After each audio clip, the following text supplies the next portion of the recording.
اللہ تعالیٰ اپنی بارگاہ میں قبول فرمائے۔ ہمارے خطیب صاحب تھے کہیں بیان، یہ بقرعید کے موقع پر نے وہ عید کے 3 روز کے بعد ان کا کہیں بیان تھا، اب 3 روز مسلسل گوشت کھائے مسلسل۔ ہاں اب جہاں ان کا بیان تھا ان لوگ کہنے لگے خدا کے لیے سبزی پکانا، خدا کے لیے سبزی پکانا۔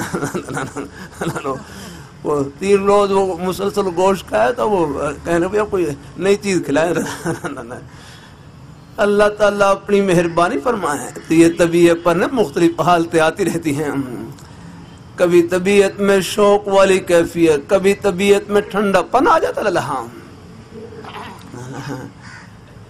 وہاں ریاض میں ہمارے ایک بزرگ ہیں، ایک کمپنی کے وہ نائب صدر ہیں، نائب صدر یعنی وہاں کمپنی کا انتظام، لیکن طبیعت میں کچھ سختی بھی ہے، طبیعت مضبوط بھی ہے اور سخت بھی ہے، کیونکہ اب عملے سے کام کروانا ہوتا ہے تو اس میں کچھ تھوڑا بہت ذرا نظام کے لیے کچھ تھوڑی بہت سختی کرنی پڑتی ہے۔ مجھ سے کہنے لگے کہ مجھے رونا نہیں آتا ہے، مجھے رونا نہیں آتا ہے۔ کہ آپ کو رونا ہے تو یہ پھر دفتر کا نظام کیسے چلے گا؟ الحمدللہ آپ جیسے ہاں فرمایا کہ آپ کو اگر رونا آ گیا تو آپ روتے رہے تو یہ نظام کیسے چلے گا؟ ان سے اللہ نے بڑا کام بھی ہے وہاں پر۔ اب جو مینا میں جو مذبح خانہ ہے، مینا میں مذبح خانہ ان کی سربراہی میں وہ تعمیر ہوا یار،